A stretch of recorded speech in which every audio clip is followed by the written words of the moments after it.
Bueno, estamos en una nueva edición de Café Emprendar. En esta oportunidad invitamos a charlar a Román Reynoso, quien, entre otras cosas, es el fundador de Whitboard. No me gusta encasillar solamente en la parte laboral, pero bueno, sí es la parte que le interesa a mi audiencia, así que probablemente sea el tema que más toquemos. Antes que nada, gracias por acercarte y venir al estudio. Que lo estamos estrenando ahora, agrego esa. Y nada, contarte eso, que nosotros cuando empezamos a hablar con un emprendedor, por lo general, nos interesa la historia, cómo fue moviendo, qué decisiones fue tomando, etcétera. Solemos tomar como punto de partida cuando la persona sale del colegio y tiene esa hoja en blanco en muchos casos, y tiene que empezar a tomar decisiones de qué quiero estudiar, qué quiero hacer de mi vida, dónde quiero laburar y todo. Pero bueno, muchos emprendedores nos dijeron, che, yo empecé a emprender un poco antes, ya en el colegio vendía empanadas o hacía otras cosas. Entonces nada, te vamos a dar si me bancás el punto de partida full, y si no, si tenés algo realmente trascendente que quieras empezar de atrás, vamos con eso también. Dale, gracias primero por el espacio, la verdad es que es un honor. Lo mío no viene como muchos emprendedores que dicen que hicieron 50 negocios antes, los fundieron todos, se reinventaron, aprendieron. La realidad es que no, capaz no es tan interesante. A ver, cuando niño, como todo niño, quería ser astronauta. Es la típica, o sea, astronauta, policía, bombero. Yo quería ser astronauta. Claramente no estábamos en un país como para decir puedo seguir esa carrera. Fui a un colegio técnico, fui a un colegio de zona sur técnico. Y ahí es donde empecé a tener los primeros contactos con la tecnología. Igual en ese momento, como yo tengo dos pasiones que todavía no las llevo a cabo paralelo, una es volar, me gusta volar, tengo ahí una asignatura pendiente en mi vida. Y cuando salí del colegio, los últimos años iba a ser ingeniería aeroespacial. Esa es la realidad, nada que ver con informática, nada, totalmente distinto. ¿Qué edad tenés, perdón? 41. 40, estamos 41. parecidos. ¿Vos cuánto tenés? Yo no, 37, pero bueno, 4 años. Sí, no cambia nada. Sí. Debemos ser de la misma generación. Digamos lo mismo dibujito. Sí, totalmente. Y bueno, terminé el secundario, fui a un colegio técnico y cuando terminas el secundario yo creo que le pasa a la gran mayoría, ¿no? Salvo que tengas una vocación muy definida, no sabes qué querés seguir. A mí la informática siempre me gustó, siempre me encontré con la tecnología. Sabía que quería hacer ingeniería, ese era como un más de mi vida, soy sumamente cuadrado, 2 más 2 es 4, no existen los términos intermedios en mi vida, entonces dije, bueno, ingeniería informática. Y así empecé a estudiar ingeniería informática. No tengo ningún emprendimiento hasta antes del colegio, sí vengo de una familia, mi mamá es directora de un jardín, mi viejo tiene un emprendimiento, de hecho yo terminé el secundario y empecé a laburar con él, y ahí fue donde me fue forjando, la realidad fue esa. ¿Cómo era la tecnología en esa época? O sea, claramente es otra cosa. Es otra cosa. Digo, ¿qué estudiabas, boludo? Me imagino más o menos año 2003, 2004. Claro, exacto, ahí fue donde empecé. Claro, ¿qué aprendías? ¿A escribir código? Yo fui a la UBA, es el CBC y primer año en la UBA, y lo primero que veías era Pascal, ¿entendés? O sea, cosa que ya no existe. O sea, Pascal era como la base que te formaba la UBA. De hecho, me acuerdo que en la universidad era re gracioso porque vos hacías programación, pero hacías programación en un papel, ¿entendés? O sea, en la UBA no tenías las computadoras en ese momento, no sé ahora, y te terminabas desarrollando en papel. Una cosa re loca. Pero era Pascal y después fue C++, y después han pasado a lenguajes un poco más modernos, tipo Java, .NET, etc. Pero Pascal, ¿entendés? O sea, sí, bien procedural. ¿Y en el medio era solamente estudio o también empezaste a laburar? No, yo cuando terminé el secundario empecé a laburar. ¿Dónde? Con mi viejo. De hecho, estuve laburando como 7, 8 años con mi viejo. Ah, un montón. Sí, hasta 25. En un momento ahí donde hice el quiebre, porque ya estaba avanzado en la facultad, siguiendo sistemas. Mi viejo tiene una distribuidora de autopartes de auto. Y llegó un momento de decís, ¿qué hago? Laburar con la familia no es fácil. La realidad es que no es fácil. Obviamente aprendí un montón, pero o seguía con eso, con el mandato familiar, o me metía en el mundo de tecnología. Y justo tenía un compañero del secundario, un amigo que estaba en Oracle, me dice, che, están buscando nuevos talentos, New Talent eran, yo entré como New Talent. ¿Te interesa? Le digo, sí, obvio, presentame. Y así fue una entrevista y quedé. Y de hecho a las personas con las que me entrevistaron en ese momento, sigo en contacto, la verdad es que es como raro. O sea, eso fue 2010, así que 16 años después. Oracle era una empresa en ese momento de cuánta gente. A ver, no te puedo decir el número exacto. Oracle siempre fue un monstruo. Sí. O sea, Oracle lo que tiene es que como empresa, como sistema, como tecnología es un monstruo. De hecho, el dueño, Larry, es una de las personas más ricas, está en el top 5 de las personas más ricas del mundo, entonces tiene un montón de cosas, hizo un montón y avanzó, empezó como una base de datos, ¿entendés? Claro.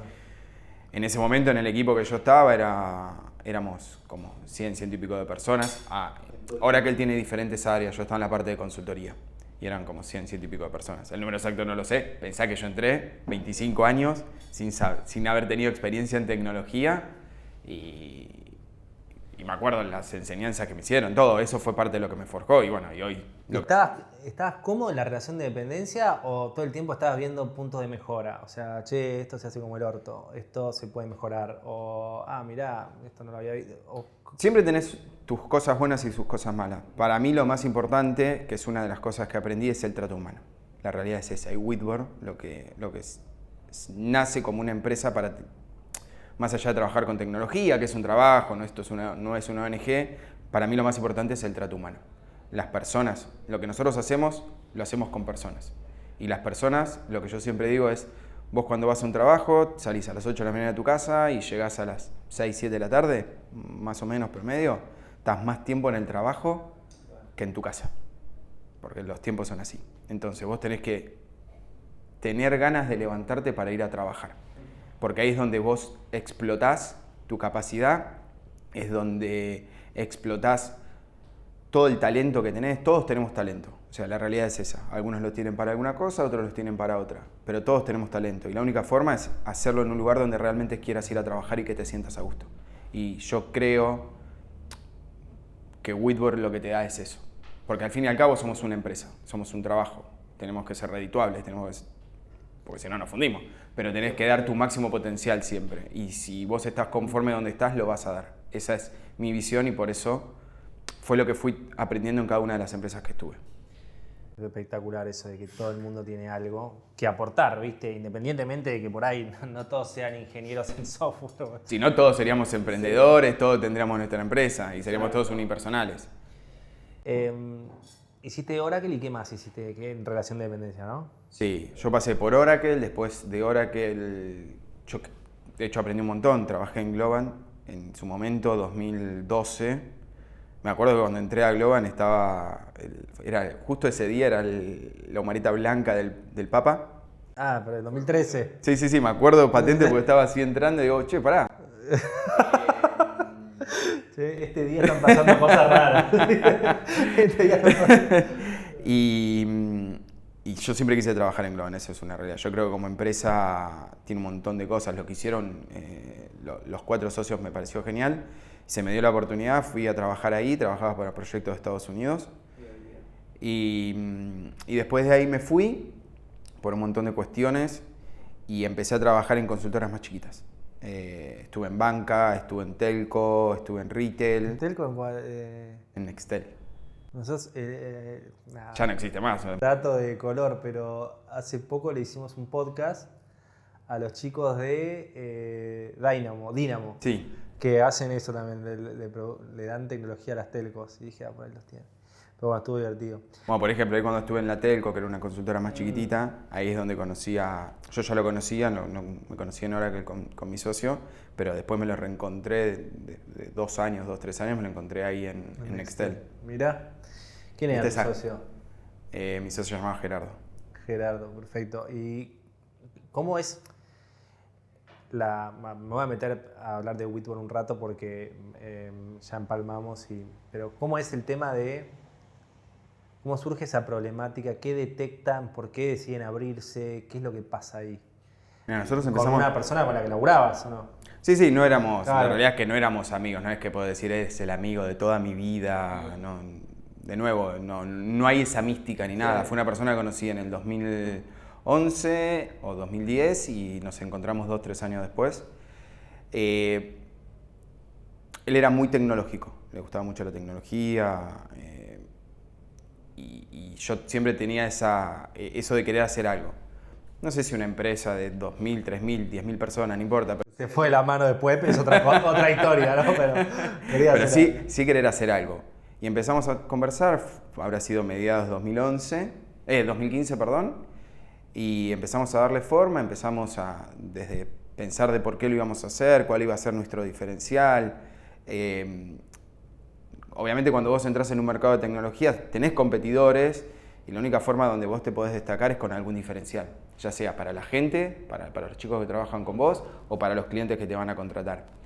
Y encontrar eso no es fácil, salvo que tengas un producto y decís, bueno, listo, es el producto que es distinto, lo salís a comerciales, pero nosotros hacemos consultoría y la consultoría tenés que dar un valor agregado en algo, no importa en qué, en algo. Y bueno, y ahí empezamos a pensar, empezamos a darle forma, desde el primer paso de cómo no sabíamos ni cómo se conformaba una sociedad, hasta... Que no estaba la SAS que se hace hoy de un día para el otro. No, la SAS no existía. Era IGJ. Sí. IGJ, romperte tiempos. Sí. Y bueno, y ahí empezamos a hacer. Obviamente al principio cada uno se iba con su trabajo, porque también tenés la mística o la facilidad. Nosotros no teníamos capital, o sea, nuestro capital era nuestros ahorros. Y entonces tampoco podés dar un salto al vacío. Éramos jóvenes, teníamos 30 años, pero tampoco podés dar un salto al vacío. O sea, desde la conformidad, donde estás trabajando en un trabajo en relación de dependencia, que sabes que todos los fines de mes o principio de mes te pagan, a no saber cuándo vas a cobrar. Sí, entonces, pasar de cobrar aguinaldo a pagarlo. Totalmente. Pasar de cobrar a no cobrar por un montón de tiempo. O sea, la realidad es que cuando nosotros nos abrimos, tuvimos muchos meses sin cobrar, éramos las últimas personas que cobrábamos. Que eso también es el desafío de un emprendedor, ¿entendés? O sea, cuando no tenés plata, no tenés ahorros, no tenés a papá que te da plata o lo que fuese, no sabés si cobrás, no sabés si fundís y no sabés si llegás a pagar el sueldo en 10 días. Eso es fuerte, yo creo que es el mayor riesgo que tomás cuando salís de la de estar tranquilo y en tu zona de confort, ¿no? Pero me fui, no sé qué me preguntaste. Pero descubrieron, mi pregunta era, descubrieron, che, hagamos una consultoría, esta parte no está satisfecha, el mercado no sí, sea, nosotros entramos justo en un momento, sorry que te interrumpa, nosotros entramos justo en un momento donde, no sé cuánto conocés de Oracle, pero Oracle es una empresa, o era una empresa muy en on-premise. Vos tenés grandes vendors en el mercado, grandes marcas, Oracle, SAP son como los más grandes. Y en ese momento, 2015, 2016, se estaba empezando a hablar de la nube, que nadie sabía qué era la nube, ¿entendés? O sea, yo hice una tesis de la nube, pero no tenía nada que ver con el nuevo paradigma. Y ahí es donde nosotros encontramos cómo meternos en el mercado. Ser una empresa apuntada 100% a la nube. O sea, no trabajar con tecnología on-premise. Una tecnología que es redituable, obviamente, pero que en algún momento va a dejar de existir por hacia dónde estaban yendo en ese momento los mercados y las empresas. Y bueno, y ahí es donde empezamos en el 2015 a decir, che, se está viniendo esto. Todavía no habían implementaciones de cloud acá en Argentina, creo que tampoco en la región. Y dijimos, empecemos a pensar en esto. Y ahí es donde empezás a trazar el famoso business plan.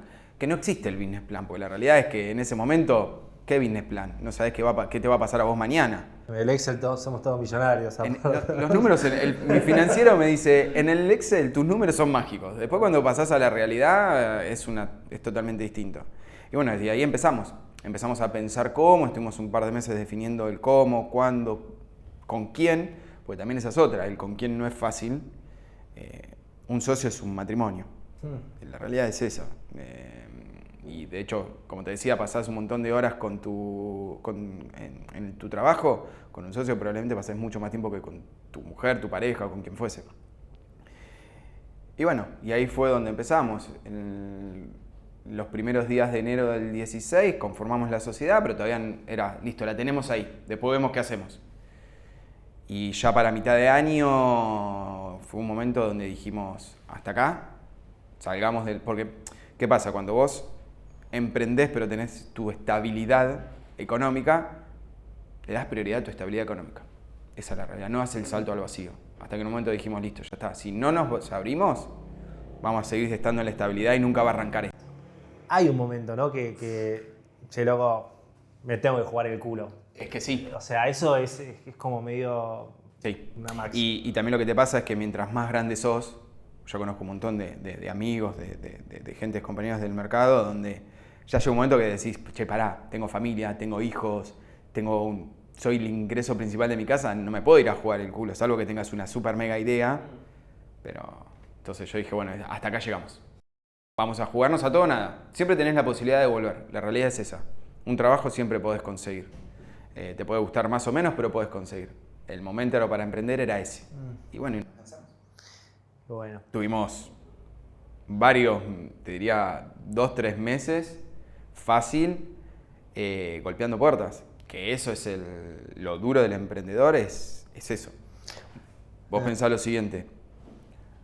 Nosotros no veníamos de un área comercial. Ninguno de los dos era comercial. Claro, son dos perfiles. No teníamos contactos, no teníamos nada. Teníamos gente que conocíamos en el mercado, pero es golpeás y ver quién te abre la puerta. Sí. Y no te abren la puerta. Y tenés una frustración siempre muy grande que decís, che, loco, ¿por qué no? Sí. ¿Qué estoy haciendo mal? ¿Cómo corrijo? ¿Esas puertas que tocabas eran más para clientes que les querías ofrecer tu servicio o gente que querías que te ponga plata en tu proyecto? No. Nunca tuviste, porque esto me lo dijiste fuera de cámara, pero nunca tuviste la intención de, che, necesito 200 lucas para hacer esto. O sea, siempre dijiste, che, lo voy a hacer escalonado. Nosotros crecimos con la reinversión de las ganancias, siempre. Perfecto. No tenemos inversores. ¿Te acordás cuál fue tu primer cliente? Sí, claro. ¿Quién era? Espero que no esté escuchando, porque creo que no sabe que fue mi primer cliente. Sí, fue re loco, se llama Sherwin Williams, las pinturerías. Mirá. Ese fue mi primer cliente, la factura número 1. ¿Y qué le ofrecían al cliente en ese momento? Porque me imagino que de ese momento a ahora, por ahí a un cliente le ofrecen otra cosa, nada que ver. Ese momento es, decime qué necesitas y yo te lo... Te corto el pasto si querés. Claro. De hecho, lo primero que vendimos fue un curso Java, para que te des una idea. Mirá, wow. Eso fue nuestra primera factura. Es más, me acuerdo, ahora es gracioso, ¿no? Cuando lo mirás para atrás, que no quería que el cliente sepa que era la factura número 1. Claro, 001 decía, no, che, de otra forma. Tal cual. Y bueno, wow. No fue la factura número 1, habrá sido la 11, pero no importa, o sea, en la realidad era la factura número 1. ¿Qué hace hoy Whitworth? Wow. Hoy Whitworth es una empresa, es una consultora de tecnología. Dentro de la consultoría de tecnología nosotros estamos muy enfocados en lo que es la tecnología Oracle. Como te decía, Oracle tiene un montón de soluciones, SaaS, PaaS, de infraestructura, tiene un montón de cosas. Nosotros somos una consultora de tecnología Oracle. No tenemos otra línea de negocio, pero que como no es competencia con Oracle, entonces si yo tengo que definir hoy a Whitworth, es una empresa de tecnología enfocada en clientes. ¿Cuántas personas trabajan hoy en Whitworth? El número exacto fino no lo tengo, pero somos más de 180 personas. No llegamos a 200, pero debemos ser 182, 183 personas en toda la región. ¿Distribuidos en qué países, más o menos? Que tampoco te lo vas a decir todo. Sí, nosotros tenemos, obviamente la fundamos en Argentina, después tenemos en Chile, en Perú, en México y en Estados Unidos. Eso es hoy Whitworth. Obviamente los más fuertes hoy por distintas cuestiones sí. Es Argentina y México. Y después tenés Chile y Perú que están más o menos iguales, y Estados Unidos donde es distinto lo que hoy tenemos, allá tenemos más hermanos. Perfecto. Son casi 180 o más de 180, no sabemos el número exacto. Te la debo después. ¿Cómo armaste equipo? O sea, si querés acá volvamos sí a lo de tu socio y a la historia. ¿Cómo arrancaron bueno, listo, che, tenemos un cliente, lo laburamos bien, tenemos otro, tenemos que contratar a alguien? ¿Cómo empiezan a sumarse esos primeros empleados y cómo empiezan a bajar cultura? No, esto que me decías antes de, che, loco, la cultura acá, cada uno tiene su talento, somos todas personas que laburamos. Bueno, eso que vos me transmitís acá en la entrevista, ¿cómo se lo bajaste Mirá, cuando nosotros cerramos los primeros clientes, obviamente las primeras personas que sumamos al equipo, que son personas que hoy están, eran amigos. Era la forma más fácil de traer ese talento, personas que conocías, que sabías que no te iban a hacer quedar mal. En el mundo de la consultoría, y más antes, prepandemia, estabas todo el día en el cliente. El trabajar remoto era raro, era muy poco. De hecho, había empresas que hasta la pandemia no trabajaban remoto. Entonces, vos tenías que encontrar las personas que, estando de cara en el cliente, sabías cómo iban a responder, el trato que iban a tener, el tipo de trabajo que iban a hacer y la calidad. Porque al fin y al cabo el cliente te termina contratando no por una persona, sino por una calidad de producto o de servicio que vos terminás dando. Eso es como el quid de la cuestión. Y las primeras personas fueron amigos. Levantás el teléfono, che, tengo para hacer esto, venite. De hecho fueron discusiones, no, la palabra discusión es fuerte, pero fueron responsabilidades grandes que asumís, porque no es lo mismo a un desconocido que le digas venite y que después el proyecto no vaya y le tengas que decir sorry, cerramos o te tengo que despedir, a decirle a un amigo que deje su zona de confort para apostar en tu sueño o en tu proyecto o en tu empresa. Y es una responsabilidad muy grande, porque a un amigo no le decís el día de mañana... ¿Te pasó no de romper una amistad, pero de haber contratado a un amigo, haberte equivocado con ese amigo? No, la realidad es que no. A ver, pasaron muchas personas por la empresa, pero te diría que de los amigos no. De los amigos hoy siguen estando, estuvieron en momentos complicados de la empresa, que ya hablaremos, imagino. Pero no. Una de las cosas por la cual la gente sigue, está y espero que continúe en la empresa es justamente eso, es el trato humano que yo trato de bajar al equipo. De nuevo, obviamente tenés manager, tenés una línea media, tenés de todo tipo de personas en una organización, pero para mí lo que vos tenés que bajar siempre es lo humano antes de lo laboral.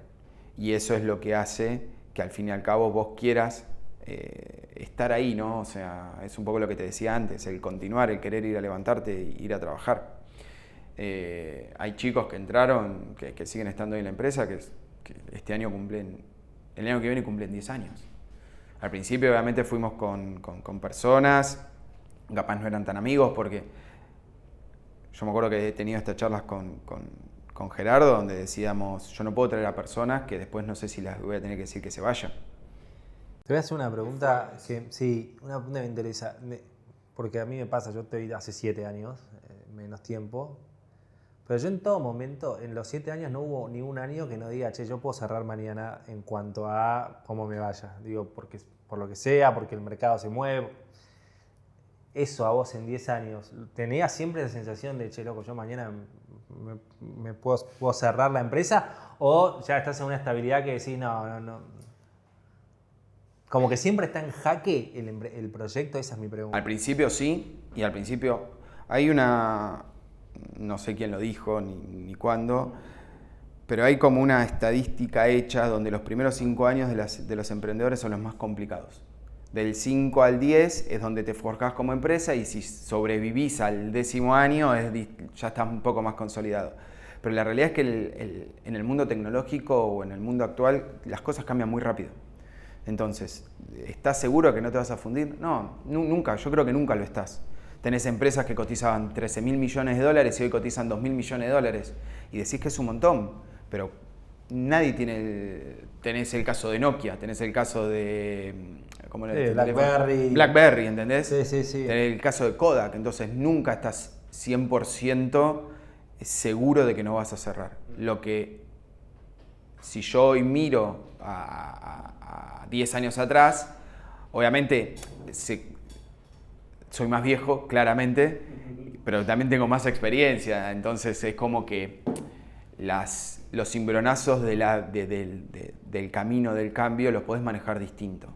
Pero no, yo creo que nunca bajar la guardia. No, nunca.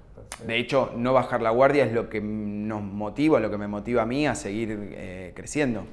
Yo tengo algo que lo comento siempre, cuando nosotros arrancamos en el 2016, la competencia mía, o la competencia de Whitboard, eran, no sé, 60, 70, 80 personas. Nosotros éramos 2, 3 personas y decís, che, qué loco, mirá, son 70 personas, ¿cómo quisiera estar ahí? Hoy nosotros triplicamos ese número y decís, che, no miro a las 70 que era, ahora estoy mirando a las que son 500. Sí. Entonces eso también te motiva siempre a buscar, a reinvertirte. Y es lo que está pasando ahora con todo lo que es AI y todo eso. Entonces tenés que reinventarte, si no vas a desaparecer. En el transcurso de los años se evoluciona mucho más rápido. O sea, mirás en 1700, 1600 y pasaban años. En 1800 pasaban años todavía. Ya en 1950 ya no pasaban tantos años. Y ahora pasan días, semanas. O sea, cambia todo muy rápido. Yo siento que todo el mundo va cambiando muy rápido.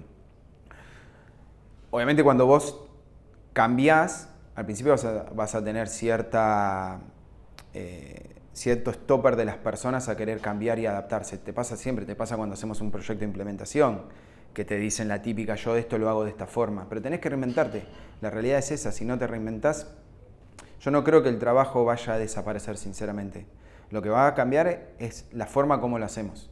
Pasó en todas las grandes olas de la tecnología, del mundo, el Fordismo, el Taylorismo, la máquina a vapor, o sea, te termina cambiando. Antes tenías una persona que araba y después tenías un tractor. Necesitabas 10 personas que te reemplazó a uno. Hoy necesitas 10 personas hace un par de meses atrás necesitabas 10 personas, hoy vas a necesitar probablemente a menos. Y esas personas lo que van a tener que hacer es cambiar, es adaptarse a las tecnologías. Y acá lo importante es qué tan rápido te terminas adaptando para no terminar siendo un dinosaurio, ¿no? O sea, y lo veo con mi viejo, te doy un ejemplo, o sea, la tecnología, el celular. Se caga palo. Claro, ¿entendés? Y decís, dale, o sea, hoy no tenemos celular y estamos re complicados. Entonces yo creo que las personas se van a tener que adaptar. Y las que mejores se adapten van a ser esas personas que van a hacer el switch, el cambio. O sea, que capaz se terminan insertando en un mercado de forma distinta. No vamos a desaparecer. No, esto no es Terminator que va a venir... No es Skynet. Bueno, de hecho nosotros tenemos un proyecto que se llama Skynet interno, pero no importa. Tenemos un proyecto que se llama Skynet. Un proyecto interno, después te contaré, pero esto no es Skynet. O sea, claro. no vamos a morir. Pero sí las máquinas van a tomar un montón de trabajo que hoy nosotros estamos haciendo, de completar una planilla en Excel, o hacer comparaciones en planillas de Excel, o cargar una factura. De hecho tenemos un producto que es para carga de facturas, que antes tenías una persona que te lo estaba tipeando. Hoy ya tenés el reconocimiento y la imputación directa en los sistemas, ¿entendés? Nos vamos a tener que reinventar. Y eso es lo que a mí particularmente me motiva. A mí como persona y como emprendedor. ¿Cómo fue, querés hablar, que hablemos de Gerardo, te da fiaca, preferís no? ¿Cómo fue el proceso de perder a tu socio? La verdad es que fue duro. Fue duro por varios motivos. Obviamente después con el tiempo terminó siendo un amigo, un gran amigo. Compartíamos un montón de tiempo juntos. Cuando vos sos... Pensá que en ese momento éramos 2 personas. No teníamos una mega estructura, no éramos la empresa de hoy, entonces muchas cosas las seguíamos haciendo nosotros. Me acuerdo que fue un sábado, no, me acuerdo todo de hecho, 2019. Nosotros nos fuimos, estábamos en WeWork ahí de Esmeralda, era nuestro espacio de trabajo, y me acuerdo que me fui, lo saludé, estaba ahí tomando... WeWork lo que tenía bueno es que podías tomar cerveza. Sí, abajo de la pizzería. Sí, pero en los pisos comunes te podías tomar cerveza. Después de tal hora, tal día, te habilitaban la cerveza. Y me acuerdo que estaba tomando una cerveza con alguien. Le saludo, le digo, chao Gerard, nos vemos el lunes o hablamos el fin de semana. Él estaba haciendo un desarrollo, hasta me acuerdo del cliente, lo que estaban haciendo, no viene al caso, me acuerdo todo. Me acuerdo que él me manda un mensaje tipo 9, 10 de la noche y me dice, no podés creer, solucionamos esto, veníamos luchando hace un montón, que yo no sé cuánto, me voy a celebrar. No. Y se fue a celebrar. Y a las 7 de la mañana me llaman que había tenido un accidente y que había fallecido. Fue, Accidente, perdón. Un accidente de tráfico, de tránsito, con el auto. Y decís... "Oh". Y obviamente, cuando éramos, ponele, 30 personas, sin mandos medios, sin estructura, sin nada, éramos 2 personas con 28 atrás. Decís, ¿y ahora? Y ahí es donde surgen todos los miedos, ¿no? Porque nada, es como de nuevo, es una relación, es una pareja, y eso fue 2019, o sea, lo recuerdo todo. ¿Cómo es bueno, tu comunicación hacia la empresa? Muchachos, acaba de pasar esto, denme un tiempo, bánquenme a mí, cuídenme a mí. ¿Quién te cuidaba vos en ese momento? Bueno, también tenías, te escuchaste, hiciste terapia, o sea, porque me imagino que, de repente no soy una persona que haga terapia. Yo tampoco. De hecho, es una de las discusiones que tengo, que no hago. Sí, obviamente en ese momento me traté de asesorar de cómo continuar, ¿no? Porque de un montón de cosas que desconoces y un montón de cosas que vas aprendiendo. Y obviamente ahí empezás a ver a realmente los que están con vos en la empresa, en el equipo, en la vida, ya sean amigos, pareja, empleados o lo que fuese. Y yo me acuerdo de la charla que tuve, muchachos, pasó esto.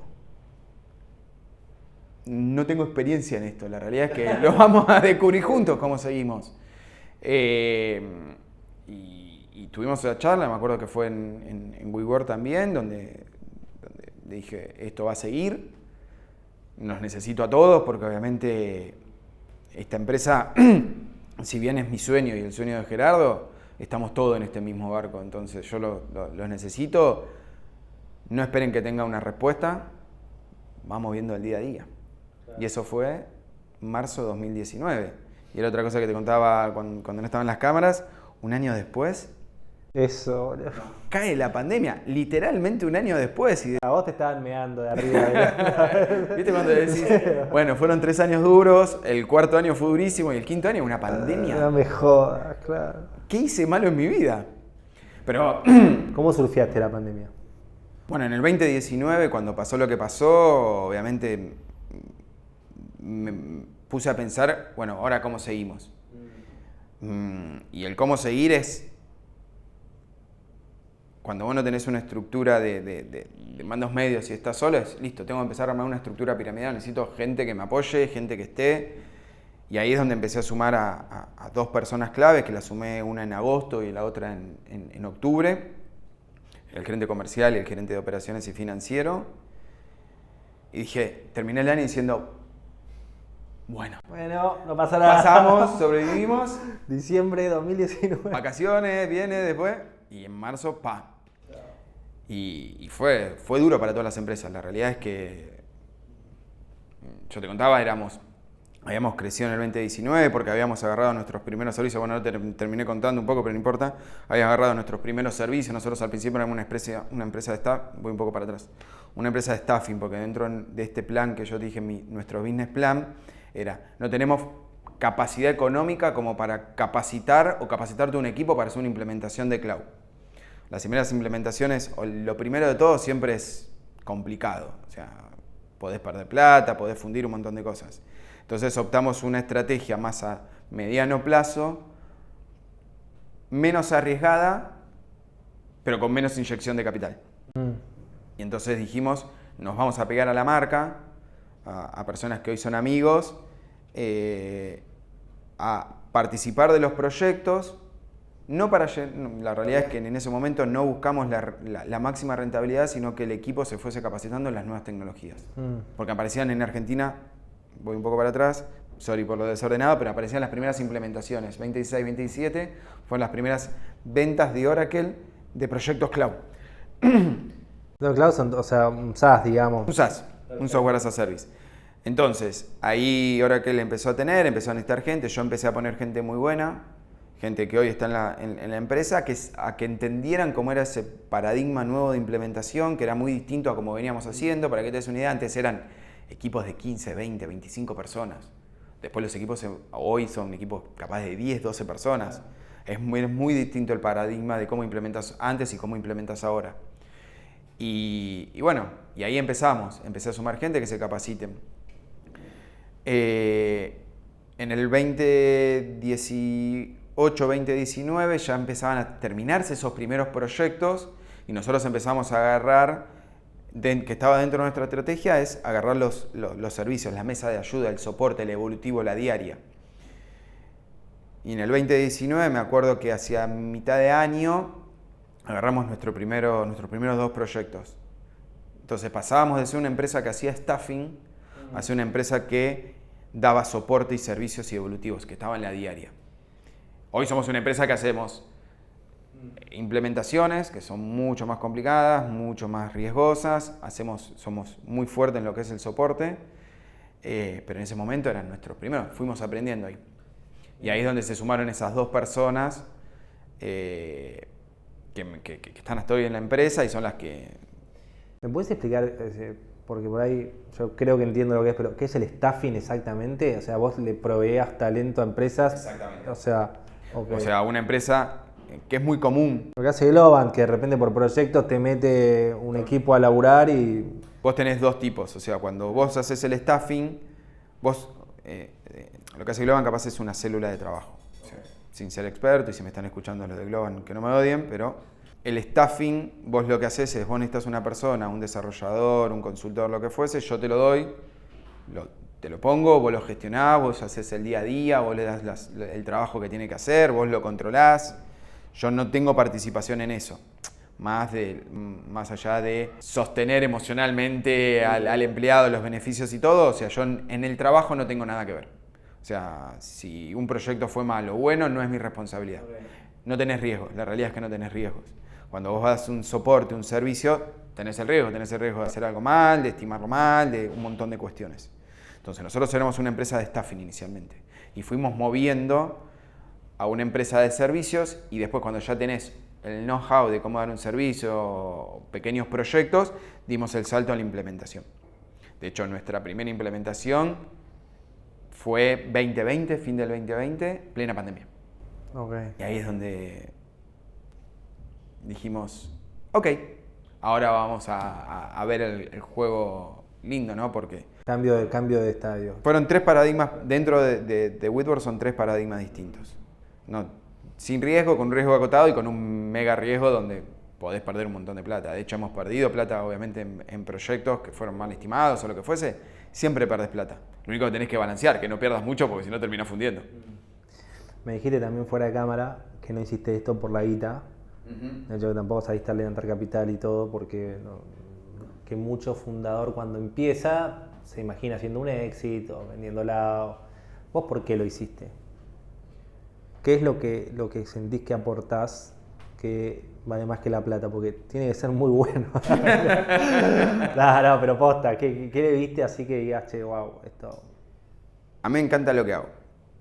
Me encanta trabajar 14, 15 horas por día porque realmente lo disfruto. El desafío de ir siempre por más es lo que me motiva. No me motiva la plata. Obviamente la plata lo necesitas para vivir, ¿no? O sea, no quiero ser naif tampoco. Pero yo te aseguro que no soy el que más gana dentro de la compañía. Que para mí la plata no es una motivación a largo plazo. Esa es mi visión. Los emprendedores pueden tener distintas visiones, pero mi visión es: la plata no es un motivador. La plata no te hace levantarte, te da un montón de satisfacción. Estamos totalmente claros que te da un montón de satisfacción. Sí. Pero el emprendedor no sé si lo hace por la plata. El tema es cuándo querés hacer un exit. Y yo hoy siento que lo que estamos construyendo es muy bueno y no tengo la necesidad de hacer un exit. Pensé que todo lo que hicimos fue con capital propio. Todos los riesgos, todo fue con capital propio. Y la pandemia fue súper compleja. O sea, 2019 y 2020 para mí fueron años súper complejos, desde lo personal hasta lo laboral. Y aún así nunca sentí la necesidad de venderlo. No siento la necesidad de tener que decir, bueno, tengo un montón de plata, no importa, sean millones o miles, no viene al caso y ahora disfruto de la vida. No llegué a ese punto de mi vida y creo que todavía soy joven. No soy tan joven como cuando empecé, pero... ¿Tuviste acercamientos con interesados? Sí. De hecho pasó mucho en el 2019 de personas que querían comprar esa parte y donde yo a mí no me interesa. La realidad es que no me interesó y hoy no me interesa. Hemos tenido empresas que nos han evaluado, que nos han ofrecido comprar una parte, pero no es solamente la inyección de plata, sino también con quién te asocias. O sea, yo creo que lo más importante es, cuando vos tenés un socio, ya no podés tomar un montón de riesgos. Y para crecer tenés que tomar riesgos. Esa es la realidad. Y si vos tenés un socio que lo único que le importa es meter plata para sacar más plata, para hacer un exit de su parte y llevarse un X% más, no te dejan correr riesgos. Y yo hoy, el día a día es un riesgo para mí y para la empresa.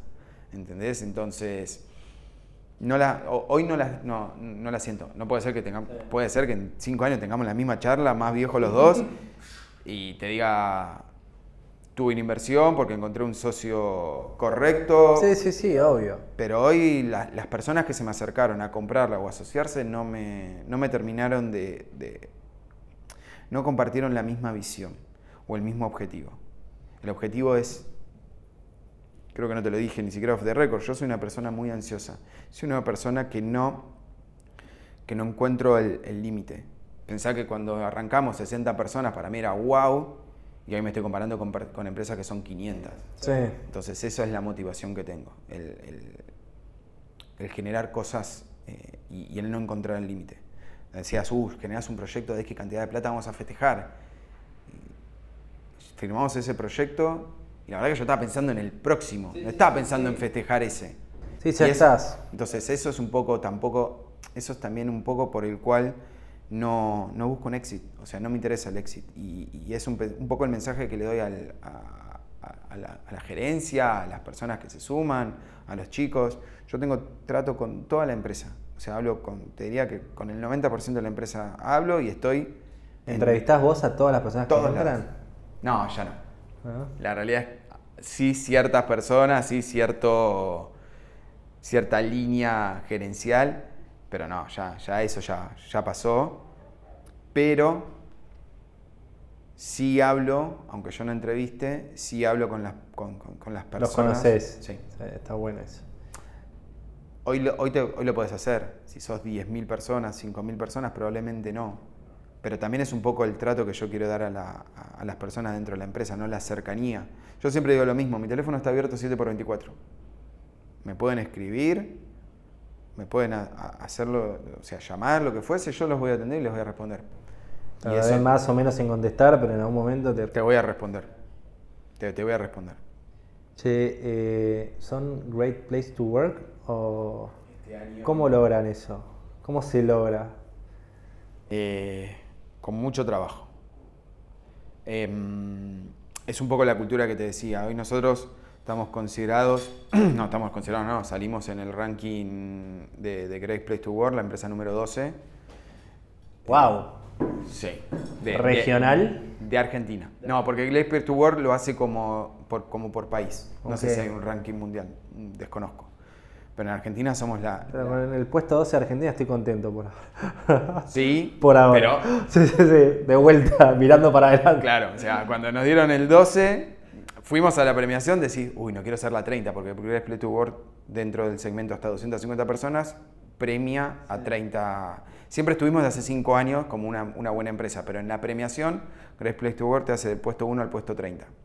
Obviamente, no sabés qué posición estás, decís, no quiero ser la 30. No. Van pasando y decís, somos las 12. Pero yo ya quería ser la top 3, ¿entendés? Mínimo entrar al top 10, claro.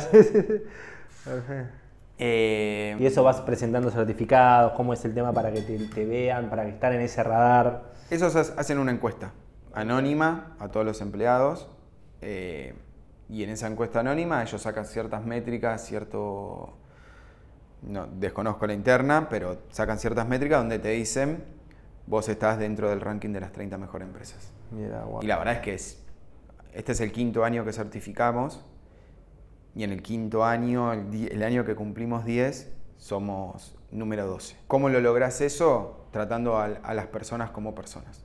La realidad es esa. Y no como números. No son números. De hecho, es lo que te decía antes, o sea, una persona se tiene que sentir cómodo para venir a trabajar. ¿Tienen hoy oficina propia? ¿En todos los países ellos o tienen más en Argentina? Hoy tenemos en 3 países, porque también la cultura del trabajo remoto hace que los grandes pisos que vos veías antes, eso termina un poco desapareciendo, porque es complicado ahora cambiar hacer el switch de iba 5 o 4 veces por semana a no iba nunca a la oficina, donde balanceás lo personal y lo laboral, y ahora tener que volver a la oficina con los líos de tránsito. Sí, o sea, total. siempre. O sea, nosotros estamos en las grandes capitales. México es caótico, Argentina es caótico, o sea, Buenos Aires es caótico. ¿Siguen ahí en Esmeralda? O... No fuimos a la vuelta. En Córdoba y Pellegrini. Perfecto. Hay un piso propio, o sea, donde estamos alquilando claramente. Pero también eso, pensar que cuando nosotros arrancamos, estábamos en una casa, después pasamos a un coworking. De hecho, cuando arrancamos, nos juntamos siempre, teníamos la manía o la costumbre de juntarnos en un Starbucks. Siempre. O sea, era, vamos a dar un cafecito y trabajamos. Le diste el gusto al fundador de Starbucks, ¿no? Muy buenos cafés. Es lo que buscamos. Claro. De hecho, cuando empezamos a pesar el logo y todo, dijimos, che, tiene que ser verde. O sea, Claro. nuestros orígenes es Starbucks. No hay ninguna mística, ni ningún garage, ni nada de eso. Era Starbucks.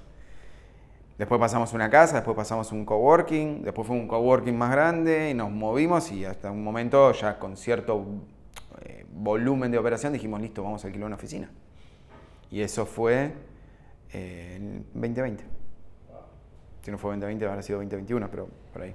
Che, la vuelta a la OFI, post pandemia, post todo eso, ¿te costó inculcarla? Cuesta todavía. Todavía. El día de hoy cuesta.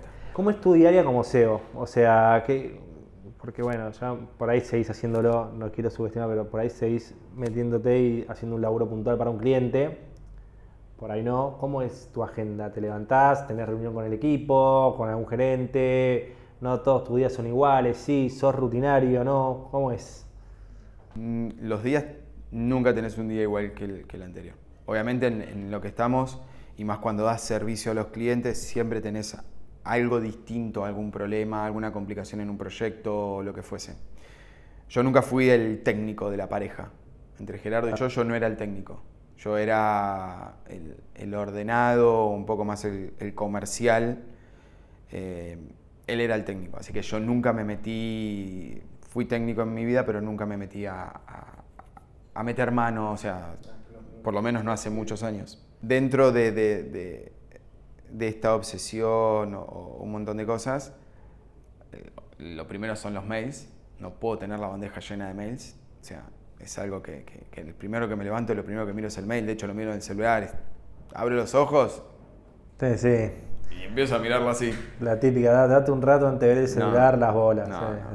no. Suena el celular, lo despierto y empiezo o hablo un diario, lo que fuese, pero los mails y los WhatsApp están ahí. No soy una persona que dice, no, de tal hora a tal hora voy a hacer esto y de tal hora a tal hora voy a hacer esto. No. El día a día siempre me sorprende y siempre cambia. Obviamente tenés reuniones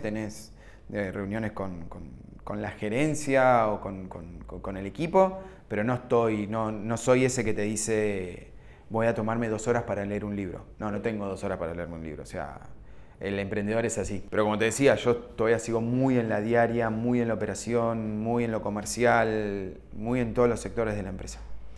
De hecho, tengo millones de grupos de WhatsApp con millones de personas y muchos repetimos. Pero no, volviendo a tu pregunta, no tengo algo estructurado. Dentro de mi estructura, soy una persona súper estructurada, no me puedo hoy dar esa estructura que capaz debería ser. No. ¿Cómo haces para... ¿Lográs hacerlo, no? ¿Cortar? ¿Tomarte un tiempo para vos? ¿Hacés deporte? O sea, decís, che, esta hora... ¿Podés dejar el celu 1 hora, ponele? No. Perfecto. Bueno, honestidad, ¿viste? Muchos dicen, no, sí, es necesario. A ver, yo trato de sábado y domingo, sí, para pasar tiempo con familia. Yo creo que eso también es bueno, te permite. Pero de lunes a viernes, no puedo. No puedo porque era un poco lo que estábamos hablando. Siempre tenés el miedo de de perder un cliente, de fundirte, de perder un contrato, o lo que fuese, o alguna necesidad que tenga el equipo. No siempre te podemos ser tan catastróficos. Entonces, de lunes a viernes la realidad es que no. Y de lunes a viernes me levanto con el celular y me acuesto con el celular. Perfecto. No, eso en mi vida no existe. Capaz otros lo pueden hacer y lo admiro, pero de hecho no tenés ni tiempo para las vacaciones. Obviamente fueron discusiones fuertes que se tienen en la familia, pero las vacaciones tampoco. Si sos emprendedor, o por lo menos como lo veo yo, nunca te terminás de desconectando. La empresa para mí, sacando las diferencias, es como un hijo. ¿Te desconectás de tus hijos? No te desconectás nunca de tus hijos. Y la realidad es que yo la empresa la siento así, la veo así. A mí, yo me acuerdo, era cadete en el microcentro en una oficina y me fui a esquiar un año cuando era chico, ¿viste?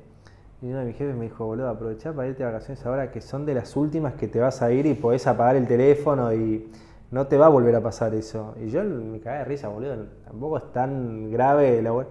No, y hoy en día digo, claro, boludo, te vas de vacaciones y de mínima estás atento al WhatsApp, a quien te escribe, por ahí te contesta un cliente que le hiciste, tuviste una reunión de venta 2 semanas antes de irte de vacaciones, ¿te contestan las vacaciones? Ah, no, bueno, cuando vuelva le contesto. No, eso no existe. Y también es un poco el estar hiperconectado, ¿no? O sea, los tiempos modernos hacen que estés hiperconectado. La única forma de hacer eso es tener tu WhatsApp personal o tu teléfono personal y tu teléfono laboral. Yo no lo tengo porque lo laboral y personal para mí es lo mismo. Claro. Entonces no te terminás de desconectar. De nuevo, para bien o para mal, es lo que pasa. Entonces te llega un WhatsApp de un familiar y después abajo tenés un WhatsApp de alguien de la empresa o de algún cliente. Y decís, podés tardar un poco más, poco menos, pero lo termino. ¿Hay algún emprendedor al que admires, independientemente de que sea famoso o no famoso? Me puede decir mi viejo con lo de las autopartes, digo, no sé. Claramente, tu viejo siempre es tu persona, referencia, ideal y todo. Mi viejo empezó sacando las diferencias, como yo. Mi viejo siempre lo dice, yo arranqué con 2 cajitas. Y después tuve un depósito. Yo arranqué éramos 2 personas con un curso de Java, ¿entendés? Y después somos más de 180 personas. A mí me gusta, de hecho lo vas a ver en muchas cosas. Steve Jobs me encanta como persona, para bien y para mal, obviamente podés tener las cosas buenas y las cosas malas. Estoy seguro que en Whitworth se labura mejor que los empleados también. En el 84, seguro. Pero bueno, vos ahí estabas cambiando el mundo, ¿entendés? Revolucionando el mundo. Nosotros no estamos revolucionando el mundo, seamos honestos. O sea, estamos cambiando un montón de cosas, estamos trabajando en un montón de cosas fuertes con AI para cambiar, pero no estamos revolucionando el mundo. No soy eso. Pero Steve Jobs me gusta. Elon, la verdad es que, de nuevo, es una persona súper... Sí, me leí el libro hace poco. Yo lo leí y decís, wow. Me dolía cuando viste que te cuentan los altibajos emocionales. Bueno, el de Steve lo mismo. Yo leí la los biografía dos, de él los y mismos. son lo mismo, ¿entendés? Yo creo que esas personas son los chicos de Globan, sin ir más lejos. ¿Los conociste? No, ¿sabés que no? Pero yo creo que lo que hicieron fue muy, muy bueno. O sea, en el contexto que lo hicieron, conozco toda, obviamente no conozco la interna, ¿no? Pero conozco un poco lo que ellos hicieron y me parece que decís, wow. Mercado Libre es lo mismo, ¿no? O sea, no le saco mérito a Mercado Libre, pero son 2 cosas totalmente distintas. Y por ahí es más de tu nicho. Más de mi nicho es claro. más los chicos de Globan, Mercado Libre es más producto. Pero así tenés un montón, tenés los chicos de Wallah. O sea, en Argentina, eso es lo que también tiene, que no hablamos y podemos estar hablando horas. Sí. No te pongas un orden en el Argentina campo. tiene mucho potencial. No es lo mismo emprender en Argentina que emprender en Estados Unidos. Argentina no sabe qué te va a pasar mañana. De hecho, eso es una de las cosas que no hablamos. Cuando nosotros nos agarra la pandemia, y fíjate cómo vamos y venimos, éramos una empresa 100% argentina. Teníamos alguna cosita en Chile, pero éramos 100% argentina. Lo logramos en 6 años. Hoy nosotros tenemos presencia en toda Latinoamérica, con 5 equipos o centros de operación, con operación en 5 países.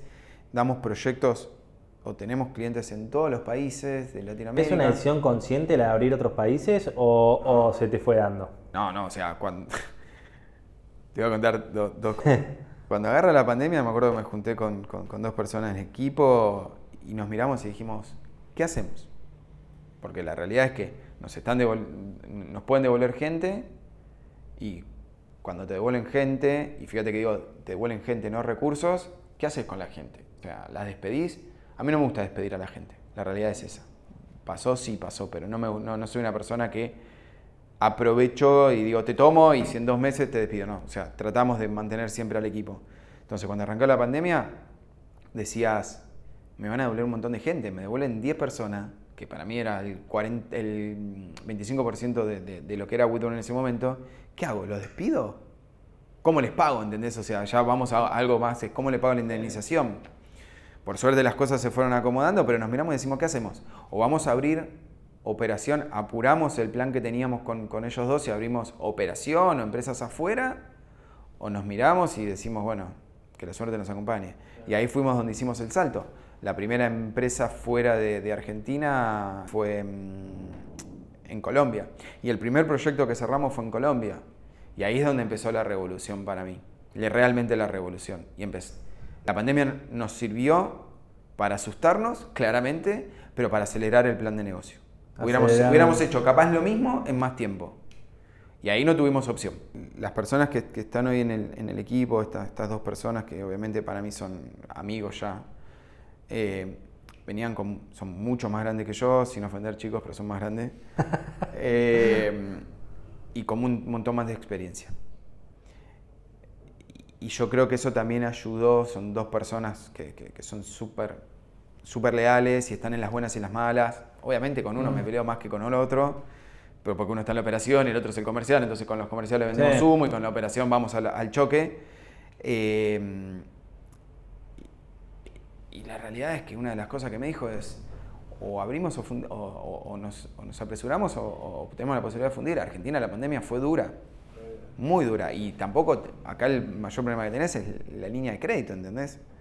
No existe una línea de crédito para el emprendedor. Y fue lo que te decía, nosotros no tuvimos capital, entonces es muy complicado a veces financiarte.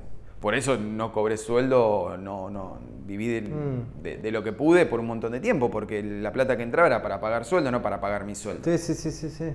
En otros países sacás una línea de crédito, presentás un business plan real y sacás una línea de crédito y te podés fondear con eso. Yo no lo tuve, no lo tuvimos. De hecho, hasta el día de hoy ya lo podemos tener, pero tampoco nos apalancamos en un crecimiento así.